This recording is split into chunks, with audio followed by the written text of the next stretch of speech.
Greetings from Finland. I am recording this video in a particularly vulnerable state. Although I'm purely aware that the result of this video will be unintentional comedy, as it should be. No one should take themselves too seriously. I have maybe done so for the last 7 years or so, and I have managed to stumble free of this thicket of sorts where all these stingy needles are stabbing myself to death. Rightio, here we go, old chap. I am constantly afraid of dying. This has been the case for the last 33 years or so.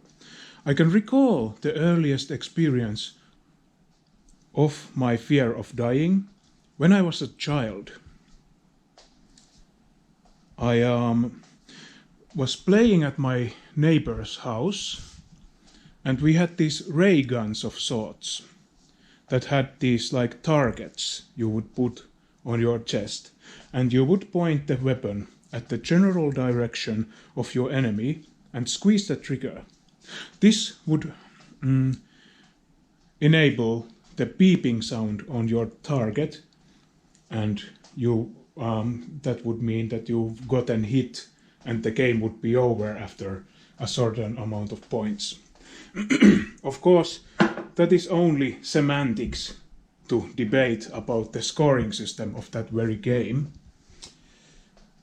But when I removed the target from my chest, the guys, my friends at the time, told me, rather innocently I might add, they could never had the ramifications, known the ramifications of telling me that if you point that ray gun to your chest without the target blocking the possible invisible ray, you would get cancer and die. So then, I kinda recall asking them about it not being true, that they were just bullying me. And I ran to my home and asked my mother with tearful eyes, "Mommy dearest, how long does it take for me to die of cancer?" And they were wondering, why would I ask such a thing? And this was only the beginning, because I thought at roughly 7 years old, I cannot recall the specifics or the age, but I was very young, rest assured. So then, I'm not sure if that was the initial beginning of my tackle when we like dance with death for our own entire existence, but this was definitely one of the earliest examples that I can recall. And afterwards, every symptom that I've had, like even the rotating of the testicles, or some unfortunate belly ache, or even after I went to a public restroom and the age, it's real hard to pronounce, H or HIV, AIDS, HIV. So I was scared of that disease also.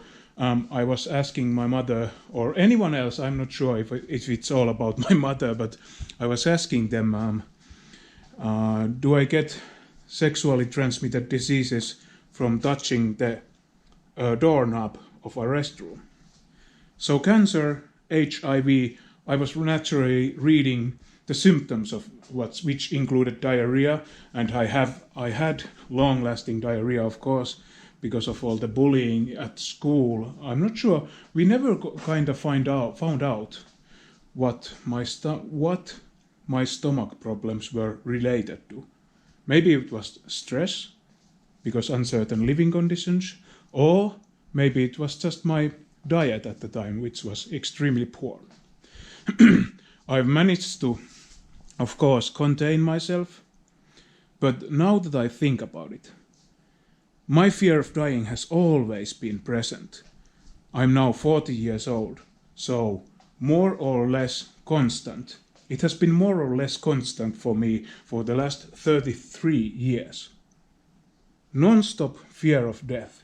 This might be an exaggeration of sorts, because you never are constantly afraid. Of course, you've got much more mundane things to worry about than just dying.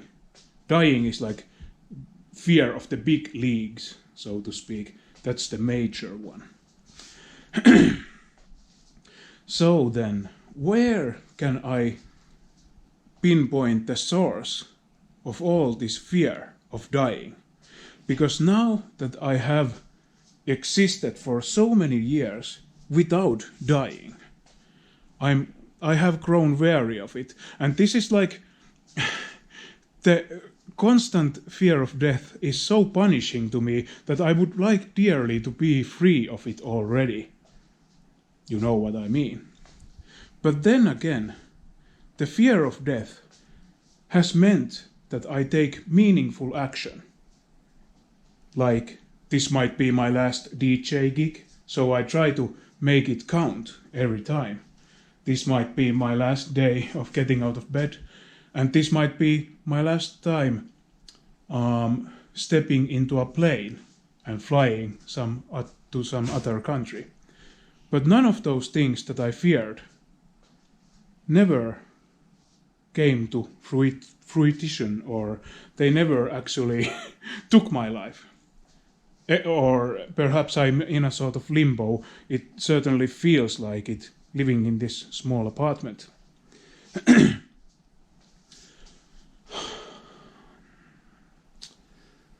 But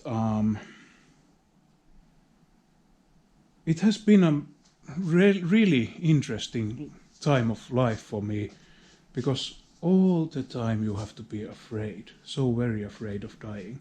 And of course, my constant fear of dying has been elevated to a next level when you don't treat your teeth. If they are in a bad shape, you might die any second now. So that has really effed me over. So I'm planning on taking steps to treat my teeth. That's a really bad pronunciation for me. But I remember stepping out of from the dentist, and feeling so strange, like I'm not dead yet. I remember, because my brain was so invested in dying. I had assured my brain that this is death. Here it comes. So when you step out of that plane or that the dentist's office, you are in a limbo then. It's so weird feeling like you spent all those months assuring yourself that you are going to die. What are the psychological ramifications of constantly assuring yourself that you are going to die? And what is the root cause of all this worry? Is it like insecurity, or that you've never... Was it... I don't want to point fingers, because if I am actually dying, as most of us are, I don't want to spend my last days or my last minutes sending and spreading negative energy.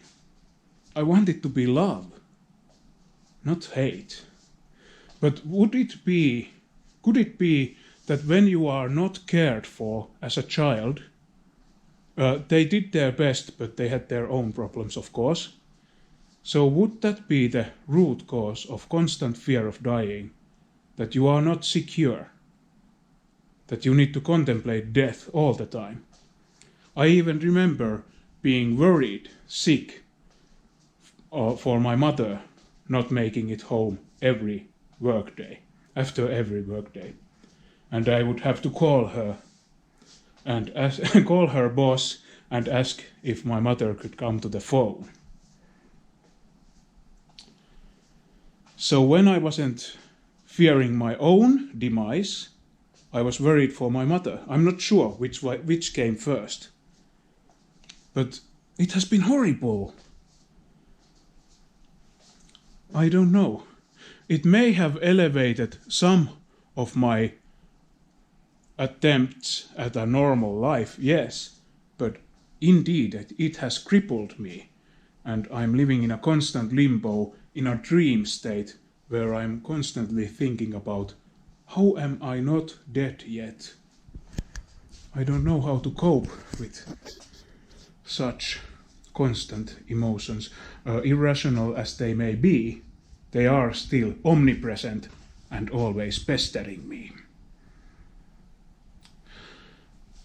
I'm not sure what the purpose of this video is. Certainly it is not to treat myself, to understand the underlying cause of all this, but to just get it out there.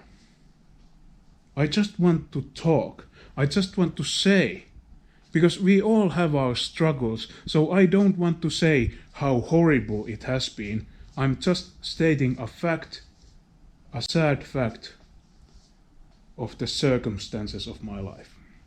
Thank you for watching. I'll be seeing you next time. Have a very sunny day. It's Thursday now, and have a pleasant evening. Bye.